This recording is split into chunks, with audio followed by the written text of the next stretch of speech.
She said, well, if anything happens to me, you know who did it. That was the night she was murdered. Tonight on 2020, The Burning Bed. A house with secrets to burn. There's no way she's going to survive this. The woman trapped inside had secrets too. She had problems with me. She made some men angry. Tonight, 2020 follows the clues of an explosive whodunit. She was killed in her home by somebody she knew. A revolving door of men who could be suspects. An ex-husband, her angry ex-boyfriend, The son killed my daughter. or her brand new fiancé, engaged after just 3 weeks. I tell you what, man, this conversation's over. But then, the biggest bombshell of all. Why were you so convinced? Because Lucy told us. Lucy speaking from the grave in her very own journal. I mean, she wrote it down. For the first time tonight, the jury, the verdict, the outrage, with the police on trial too. Who dropped the ball? Who killed Lucy Johnson in the burning bed? Here now, Elizabeth Vargas and David Muir. Good evening. Elizabeth has the evening off. And as we come on the air, a question. Is a killer still walking the streets of a small American town? Because tonight, authorities say where there's smoke, there's fire. And not just a house on fire, but a burning bed. Tonight here, who was in that bed, and was the killer one of them? You're about to get an inside look at the evidence. You decide. Here's Jim Avila. 3 o'clock in the morning down Hidden Meadow Court. A warm, sticky night, clear skies, full moon. A peaceful scene shattered by a spark.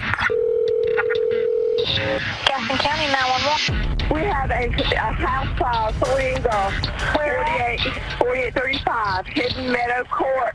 Do you think there's somebody inside?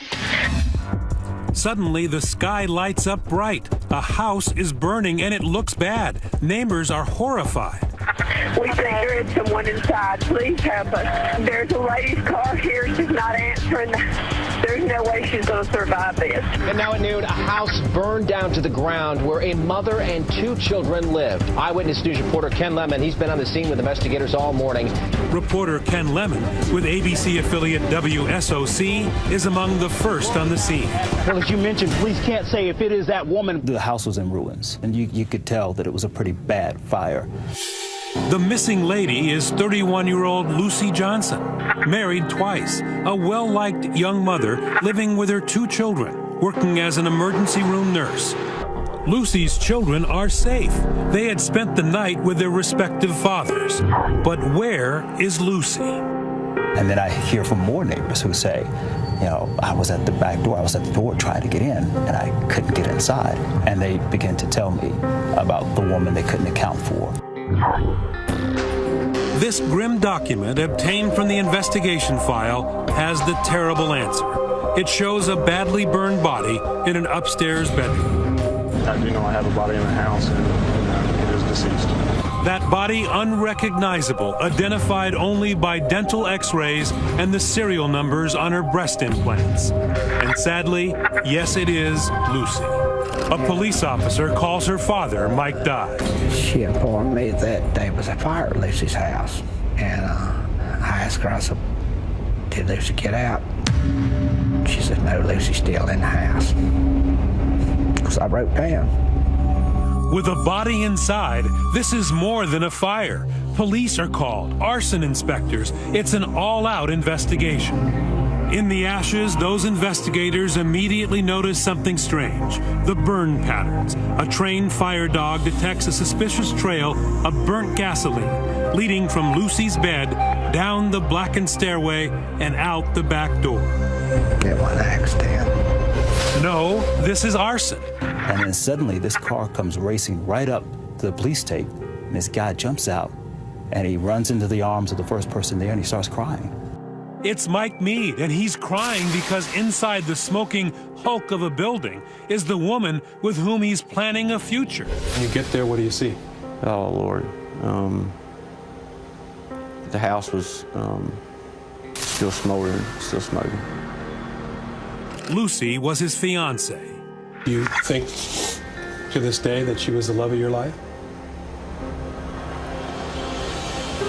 Yeah, I think she was. Mike Meade and Lucy Johnson were building that future in Gaston County, North Carolina, once known for cotton mills and corn whiskey, west of Charlotte, maybe south of Justice, where authorities now have to ask who would want to burn Lucy's house down. Friends and family say Lucy was on the feisty side of Southern Belle, a good woman with a weakness for cigarettes, Mountain Dew, pickup trucks, and the men who drove them. Lucy's uncle, Ken Dye, likes to call some of them unsuitable gentlemen. She had problems with men. Bad choices. Bad choices. Dina Bradshaw has known Lucy since they were teenagers. She needed love. She never wanted to be by herself. And I believe that was her downfall. Lucy likes kids. She has a 7-year-old daughter with her first husband and a 6-month-old infant son with a recent ex-boyfriend, a man named Jim Spelak, who makes his living at the nearby Catawba nuclear power plant. Now, lately, there is little love lost between Lucy and Jim, broken up before their baby is even born. In fact, after the delivery, right there in the recovery room, there is a nasty scene over, of all things, the newborn baby's name. I have never seen an individual so obsessed with the naming of a child. Private investigator Steve Ehlers says Spelak wants the baby named after him, James Spelak III. But headstrong Lucy would have none of that and names the boy Kason. That doesn't go over well with Daddy. They argue, and Lucy kicks Jim out of the maternity ward. And he doesn't go quietly, taking with him baby presents and the car seat. He was went into a berserk outrage. Takes her car and leaves her stranded at the hospital with no way home, no car seat. Jim and Lucy spend a lot of time in and out of court, fighting over custody, child support, and that name. Yeah, she wanted to get her way. She was going to get her way. That was Lucy. She was outspoken. Yes. She didn't take no stuff. But by the summer, some daylight begins to shine on Lucy's life. That's when she meets online 39-year-old Mike Meade. He has a pickup, but he also has a BMW, a successful inventor, an entrepreneur from nearby Fort Mill, South Carolina, who enjoys the finer things, like sit-down dinners at the steakhouse chain. She was dressed really nice. I dressed up nice. We went out to Longhorn, had dinner. You know, I was real curious about why she was wanting to date somebody when she just had a baby. And can I ask you what was special about this relationship? How you get that attached that soon? I just felt like we really had this connection, and we went right into family mode. The kids all got along. Our 3 dogs got along. I mean, it was like just everything just clicked. They hit it off, whirlwind relationship, and right off the bat, less than 3 weeks after meeting, Lucy has some news for Mike. She is pregnant. Very unexpected, very unplanned. You just met this woman, right? And soon after you find out she's going to have your baby. That's right. Mike says he quickly got used to the idea of becoming a new dad. They were in love. Mike saved this voicemail Lucy left 2 nights before her sudden death. Hey baby, it's me. Just calling to tell you good night. I'm going to bed right now. So I love you and I'll talk to you tomorrow. Bye. I was happy. I was tickled to death. You know, Lucy was beautiful, smart. She was a fantastic mother. You know, I couldn't think of anybody I'd want to have a baby with more. So tickled that just 3 months into their love affair, he gives Lucy a diamond engagement ring, a great big one. We felt like, you know, we're going to be together. We're going to have this baby. It's going to be wonderful. So, you know, let's just go ahead and get it. Let's do it. A couple home in Gastonia. Good times, says Mike, until a shadow is cast over the evening by the roar of a pickup truck outside. It's Jim Spelak, the ex-boyfriend, arriving for his visitation day, there to pick up his infant child for the night. When she came back from the door, her demeanor was all different. What did he want from her that night? Well, he told her that he had filed a motion to take Kason to Pennsylvania for 2 weeks. Evening spoiled. So Mike goes home. Lucy drops by her close friend Dina's house to do her hair and show off that ring. It was a very nice ring, large diamond, princess cut. It was a ring that he had previously gave a girl before. He reused the ring and gave it to Lucy. Hours later, the spitfire of a young nurse, in love, engaged to a man of means, carrying his child, excited that her life is finally turning around. But now, it's all over. Lucy is dead, her body sprawled across her burning bed. They said her body was positioned in a funny way on the bed. You believe that looked like there was a struggle? Yes, the way it was described. Surprisingly, for the victim of a fire, there is no soot, no ash in her airways. That can mean only one thing. When the fire started, Lucy wasn't breathing. She was already dead. Suddenly, the police clam up. They have more disturbing clues to follow. They still wasn't telling us anything. They wouldn't even tell us how she died. When we come back, if the fire didn't kill Lucy, what did? And the more unsettling question, who did? Some killed my daughter.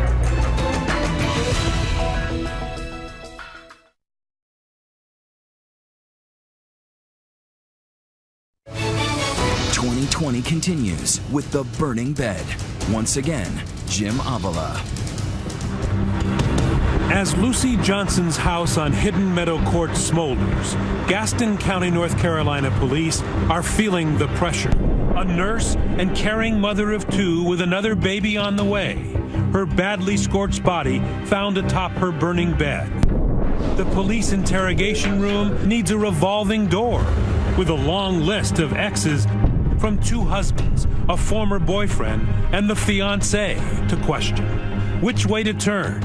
Everyone is watching, including local TV reporter Ken Lemon. And the thing that I think really drew people in is that you have a single mother, and she was excited about her relationship and her engagement with this man. Where would the evidence lead police? First, a quick search of the house, shown in this police video, seems to rule out a stranger. No evidence of a break-in here. The locks are still intact. She was killed in her home. That's a total violation. And the belief is that she was killed in her home by somebody she knew, not by a stranger. Next, police moved to the autopsy sketch. The medical examiner must have worn out his pen, illustrating the terrible damage. And there, inside Lucy's head, a find that will change the investigation. A bullet, and then more. Fragments of a second bullet. Conclusion, Lucy was shot twice in the back of the head.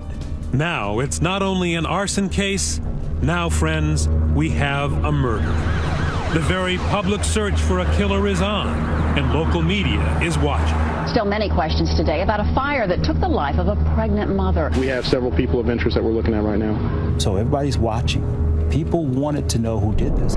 Another clue from the crime scene, the burned out house.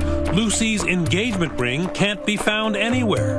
But also missing, and perhaps even more important, is a murder weapon. Where is the gun? Dive crews are back at Lake Wiley looking for evidence to solve a pregnant mother's murder. They target an area near a boat landing not far from the home of a potential suspect, Lucy's ex-boyfriend, Jim Spivak. 2 days of diving for a weapon didn't produce anything. There's no weapon. There's no gun found. There's nothing. With no fingerprints, everything destroyed in the burned-out house, no murder weapon, and no eyewitnesses to the crime, police must now turn to the circumstantial clues, starting with the men in Lucy's life. Lucy's uncle, Ken Dye, saw them come and saw them go. She made some men angry. She is.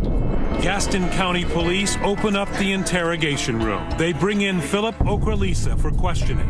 He's Lucy's first husband and the father of her daughter, Lauren. When they were together, Ocrelisa was arrested for domestic violence twice. He comes in to tell police he never really hit Lucy, but he did grab her. But that trail cools when Ocrelisa has a tight alibi. The night of the fire, he says he was home all night, and his new wife confirms it. On to Lucy's husband number 2, Jim Johnson, another relationship that got ugly at the end. He has a police record of violence against Lucy. And Lucy's friend Dina says she witnessed one incident. He had her cornered, drilling her like a sergeant, barking at her, verbally, loud. She was afraid. She was very afraid. He was a suspect because he had threatened to burn her house down. That's a pretty good reason to be a suspect, right? Right. But more investigation shows Johnson was on the Carolina coast, 4 hours away at the time of the crime, forcing police to dismiss him as a suspect. So now we turn our attention to Mike Meade, Lucy's new fiancé and father-to-be. Mike and Lucy's romance was so recent. That day at the fire was the first time her Uncle Ken Dye had ever seen him. I didn't know who he was. Never met him before, didn't recognize him. And then I noticed that the detectives put him in the car and was talking to him. But of all the stops on Lucy Johnson's troubled trail of romance, one man stood out, at least to family and friends. Oh yes, at the very, very beginning, I thought Jim Spelak had did it. Everyone did. James Spelak, the father of Lucy's infant son, is in the family's crosshairs. Lucy's father, Mike Dye. The son killed my daughter. Ken Dye says his mother, who raised Lucy from when she was a teenager, was convinced the minute she heard about the fire. She said, I know who done it. I said, who done it? She said, Jim Spelak done it. I knew immediately he did it. It's something I felt in the pit of my stomach. Why? Desperation. Lucy's marrying a successful guy that's going to be able to support her financially. Lucy's moving. It is documented Spelak has been fighting with Lucy over child support and custody. Lucy has pictures of bruises on her arms, and in family court claims Spelak put them there while she was pregnant with their son. The relationship so poisonous, Jim Spelak had been recording their conversations. You're a very sneaky, manipulative person, and it ain't gonna work. Manipulative person, Jim. I'm not. You're the one that did all of that. You're the one that was at the lawyer's office the day after I gave birth. I wasn't at the office. I was on the phone with them. You're concerned with yourself. That's Jim Spelak documenting his attempts to see his son. Do you plan on paying child support voluntarily? Well, I guess that's up to you. Can I see my son or not? I've seen him like 5 times since he's been born. Are you going to let me see him? Yes, and you can bring me some money when you come see him. Police want to know where Spelak was the night of the murder, but he has a plausible alibi too. He tells police he was at his house all night with the baby. Did you stay here all night taking care of Kason? I was here all night. He has a roommate who says he didn't hear Jim leave. And police find and interview this woman, who was up late, texting with Jim Spelak most of that night. Did you text on Tuesday? He sent me the text at 4:30. Just to make sure I have it all right. But while the clues may be sending the family in Jim Spelak's direction, law enforcement is not convinced. And when other people began to focus their coverage towards Spelak, they were able to tell me early on, don't go there, don't do that. Police even issue a rare public statement clearing Spelak on paper. It's unheard of. Police are going in a different direction, and they make an arrest. So who do you think the man in the orange jumpsuit is? We're live tweeting throughout tonight's show. Tweet me, use the hashtag ABC2020. And when we come back here, we'll take you inside that police interrogation room, 2 cops and 1 suspect, with a very strange way to show his grief. You'll see it for yourself.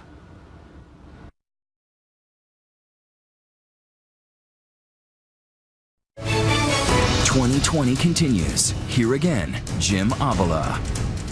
Breaking news out of Gaston County. It is breaking news. Surprising new clues in the murder of a mother of 2. A shocking development in Gaston County, North Carolina's biggest murder mystery in years. New developments in the Lucy Johnson murder case. The man Lucy Johnson was in a bitter custody battle with is ruled out as her killer.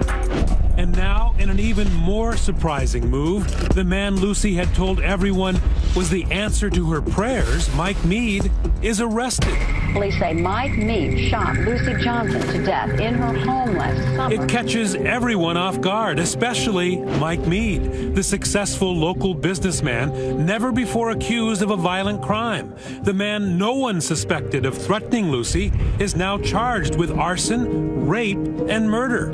Local TV reporter Ken Lemon was on the case from the beginning. When the charges came out, they seemed to come out of left field. Prosecutors, motivated by the sympathetic innocent victim and the death of her unborn child, seek the death penalty. How did Mike Meade become the prime suspect? Police became suspicious when they first brought him in.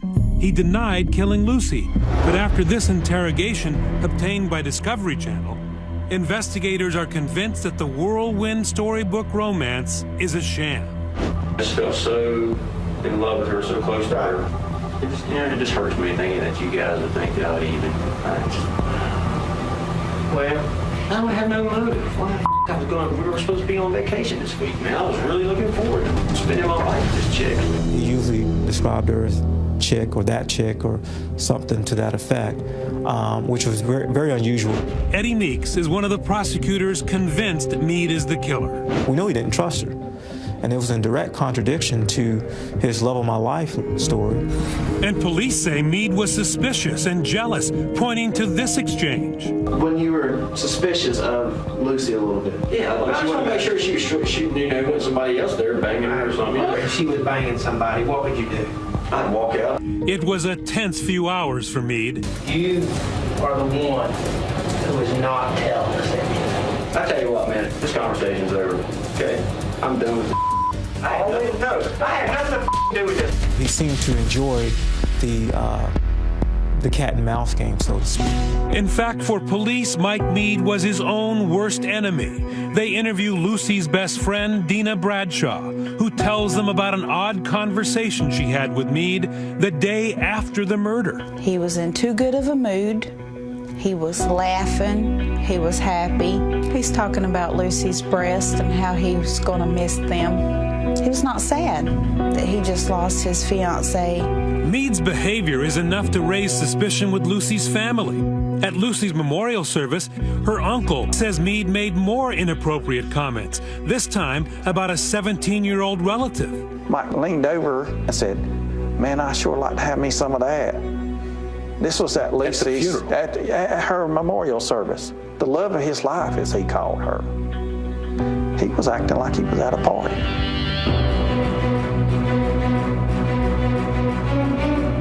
As prosecutors ready for trial, they work to build a case that Mike Meade has a history of rough encounters with women he has dated. More than a dozen women who say Mike was vindictive, aggressive, pushy, and outright creepy. You start to hear things like he has a pattern of meeting women online, a pattern of a relationship that seems strong, and then all of a sudden it turns really bad.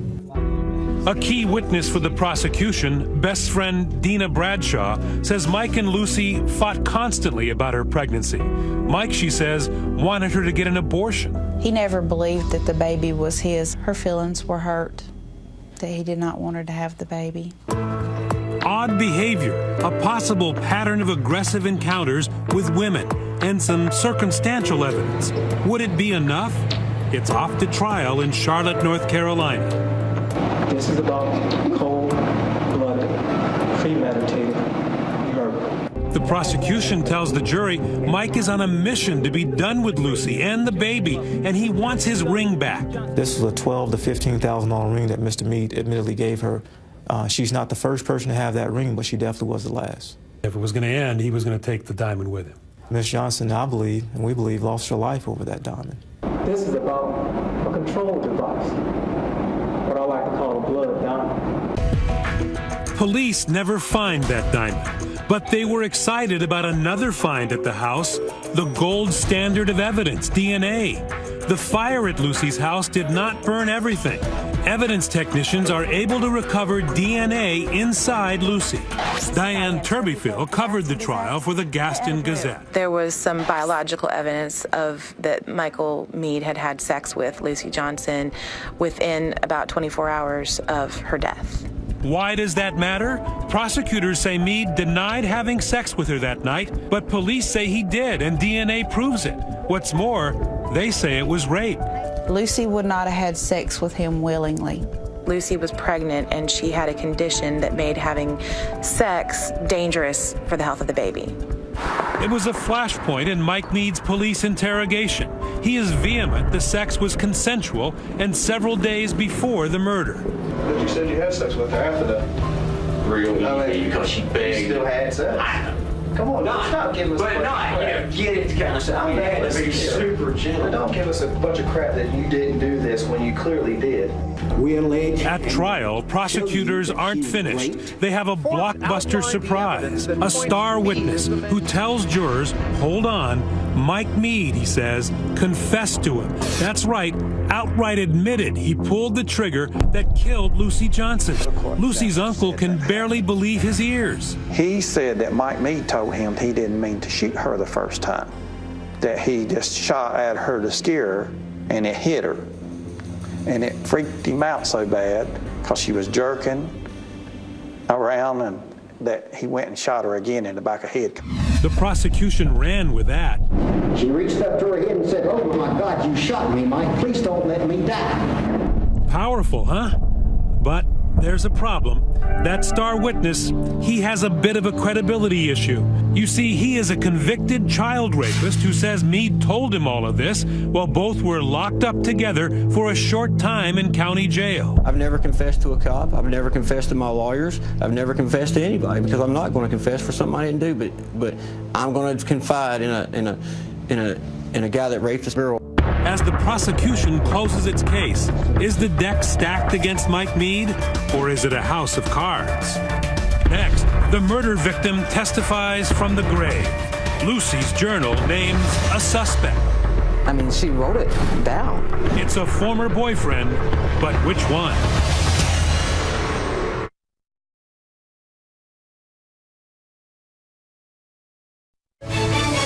#2020 continues with The Burning Bed. Once again, Jim Avila. In the modern tower that is Charlotte's Mecklenburg County Courthouse, the state of North Carolina is working overtime to put Mike Meade to death for the murder of his pregnant fiancée, Lucy Johnson. Did you kill Lucy? Absolutely not. Absolutely not. Not one thing to do with Lucy's death. Did Mike Meade murder Lucy Johnson? No, he didn't. And how do you know that? All the evidence says that he didn't. Really? What about all those women prosecutors say Mike mistreated? Many of them, at the end of the relationship, were quite unhappy with you. Right. They're angry at you. Yeah, sure. I wouldn't doubt that. They said at my bond hearing that there was 18 women that came forward and signed sworn affidavits of abuse, that I'm a violent person and stuff. And I challenge you, show one. Not one. There's never been one complaint from any woman that I've ever been with that I laid a hand on them physically. And are there girls out there that ended badly with it? Who hasn't? But you never hit any of them? Never. Never threatened them? Never. Never stalked any of them, never burned any of their house, and never raped anybody, nothing. The expectation coming from the DA's office is that we're going to hear a lot of these women. But the jury never hears that. We don't see not one of these women take the stand. That's right. The judge ruled that their stories were inadmissible, irrelevant, because none of those women had ever accused him of a crime. Okay, but what about the engagement ring, the so-called blood diamond? Prosecutors say it's part of the motive. Meade was done with Lucy, didn't want that baby, and wanted his ring back. It's a $15,000 ring. Just never was found. We found that to be very, very strange, very odd. But it's not airtight because it wasn't like it was found in Mike Meade's pocket or in his drawer or in his car. Right. It just wasn't found. It just wasn't found. Mike Meade lives alone, so on the night of the murder, there's no one but his dog to vouch for him. And when I went to bed that night, God knows I didn't think I needed an alibi. You know, if the dog could talk, we'd be in good shape, but, you know, dogs can't talk. But Meade offers police 3 electronic alibis. First, he says his alarm system, as he demonstrated to us, shows he was at home all night. 2, his cell phone also puts him at home all night. 3, he was playing Madden NFL on PlayStation, and the timestamp on the game places him at home at the crucial time. But how does Meade answer the prosecution claim that the DNA evidence proves he forced sex with Lucy on the night of the murder and lied about it? Meade's defense investigator, Steve Ehlers, admits if the DNA found in Lucy was fresh, Mike was there that night and murdered her. The perpetrator goes in, rapes her, shoots her, burns her house down. But on cross-examination, the prosecution witness is forced to concede that critical DNA may not be all that fresh, and just as Mike claimed, could have been from sex days before the murder. That semen was not the home run or the smoking gun they thought they were going to have. And if that isn't enough of a Perry Mason moment, listen up. The defense is granted a rare gift. The judge allows them to stand up in open court in front of the jury and not only proclaim Mike Mead's innocence, they get to point their finger at the man they say is the real killer. In North Carolina, the rule is pretty strict. You can't do that unless you've got direct evidence pointing to the guilt of someone else, relevant evidence. Unleashed, the defense turns prosecution and puts Jim Spelach on trial, starting with his alibi, that he was at his house with his baby, his roommate didn't hear him leave, and there was a woman who first told police Spelach and she were texting all night, but then revised her story. Did I think it was weird that he sent me a text at 3? Yes. Okay. It was out of character for him. She showed back up at the police department and said, he didn't text me all night. Actually, he stopped texting me for 2.5 hours. Ironically, at the 2.5 hours, when Lucy was being killed and her house was being set on fire. In fact, by the time of the trial, Lucy's been dead for 3 years. But now, the jury is about to hear from her again.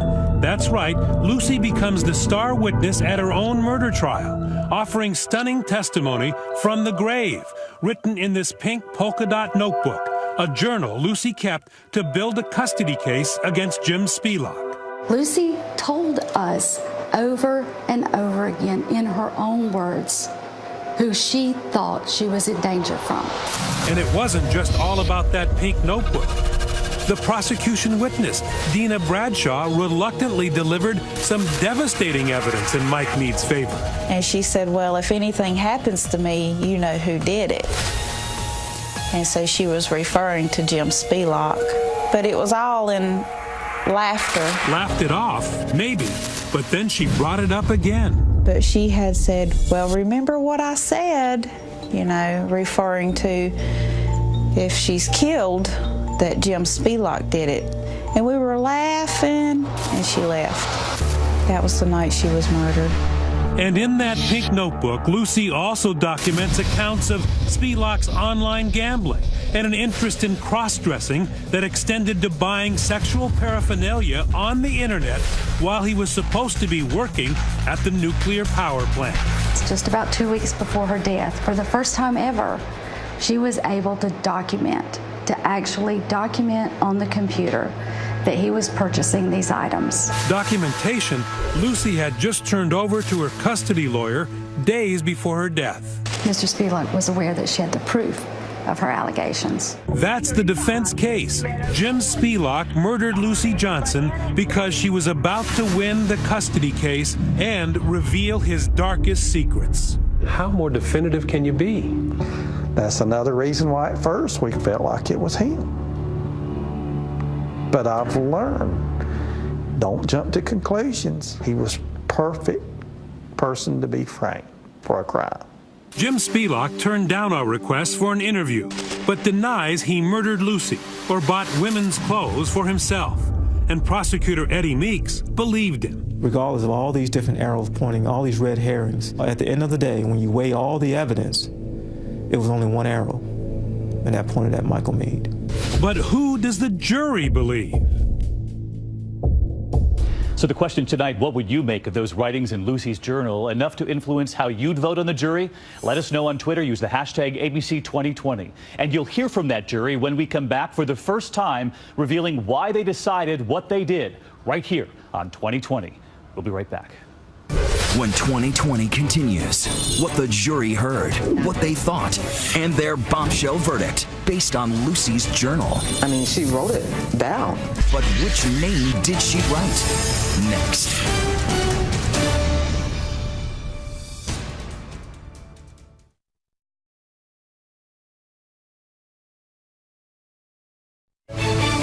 "2020 continues. Here again, Jim Avila. Lucy Johnson's 34th birthday, if she had lived, and for her fiancé Mike Mead, Judgment Day. The jury announces they have reached a verdict after nearly 9 hours deliberation. Well, I'm always terrified while I'm waiting for a jury. You can never be sure. People ask criminal defense attorneys all the time, how can you defend somebody that you know is guilty? Trust me, it is much harder to defend someone when you truly believe they're innocent. And here it is, the verdict. Michael Lane Mead, not guilty. All right, members of the jury, thank you very much for your work on this case. Not guilty on all counts. Mike Mead goes from dead man walking to find me the nearest exit. Just thank God that I'm free. I fully expected not guilty. Why were you not surprised when they said not guilty? Because I had sat in the same trial for 7 weeks that they had. And if I was sitting on that jury, I would have been going, what in the world is going on with this case? So 2020 gathered 11 jurors and returned them to their seats in the same courtroom for their first group interview, where it was clear that the defense strategy worked. I don't understand how they were able to come to trial and not even give a second look at Jim Spelak. A key element for the jury, Lucy's own words in her journal. So Lucy Johnson herself told you, a juror, Jim Spelak did it. If anything were to happen to me, Spelak did it. I mean, she wrote it down. He wanted that son named after him, and she wouldn't do it. And they thought Spelak had motive. The women's clothing Lucy said he bought for himself.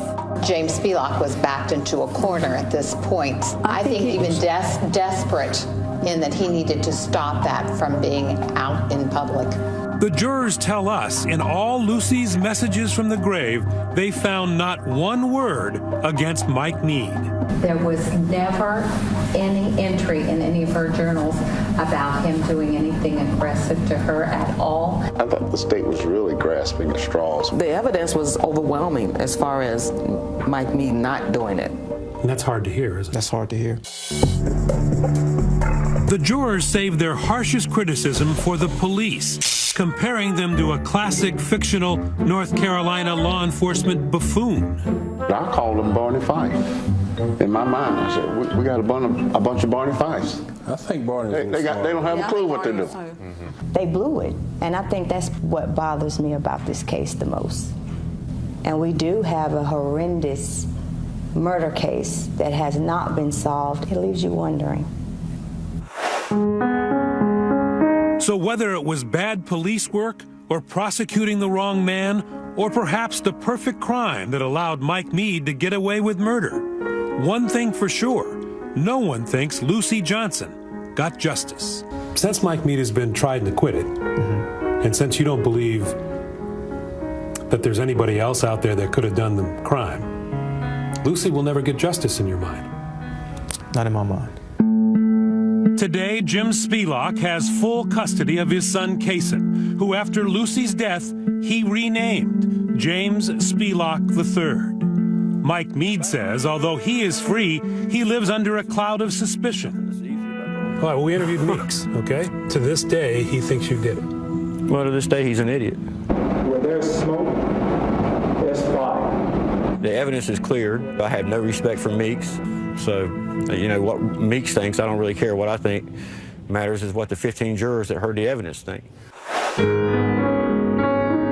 Mead has moved from South to North Carolina trying to live a new life. Did it bother you that even though you were acquitted, there are people there to this day who believe that you got away with murder? Well, sure, but it would bother anybody. Oh, it's excruciating. It's excruciating. Right now, Mead is in the middle of an open lawsuit charging his civil rights were violated, and he was falsely prosecuted by the Gaston County Police. The police say they cannot comment on a pending legal matter. You ever close your eyes now and think about what it would be like if none of this happened? Where would your life be with Lucy right now? Do you do that? Oh, yeah, of course. Yeah, I would have a wife, a beautiful wife, and a little boy, and yeah.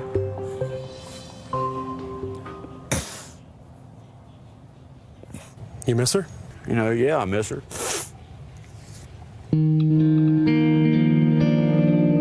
The home where Lucy lived and died. Today, just a vacant lot. A driveway that leads to nowhere, like the dead-end investigation into her murder. Anything help at all?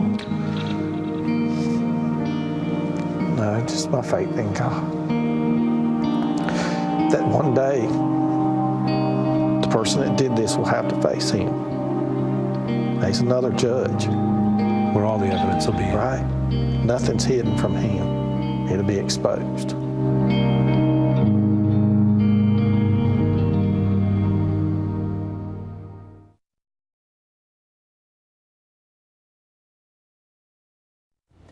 And we're back tonight now with a first look at that extraordinary interview. Diane Sawyer, one-on-one with Hillary Clinton, nothing off the table. From Benghazi to her real relationship with President Obama. From her health to her marriage. And when will we all know if she's running? Hillary Clinton, face-to-face with Diane Sawyer. We know all of the historic and political currents that might be driving you to say yes. Right. What is the strongest reason to say no? From her family. Is this the happiest time in your marriage? To her health. You would release your medical records. She talks about it all. Monica Lewinsky is back in the news. Hillary Clinton, public and private. Time for radical candor? That's Monday night, 9 Eastern, on the eve of her new book, Hard Choices. Hillary Clinton answering the hard questions from Diane. Nothing off limits. In the meantime, that is 2020 for tonight. I'm David Muir. For Elizabeth and all of us here at ABC News, have a great weekend. Good night.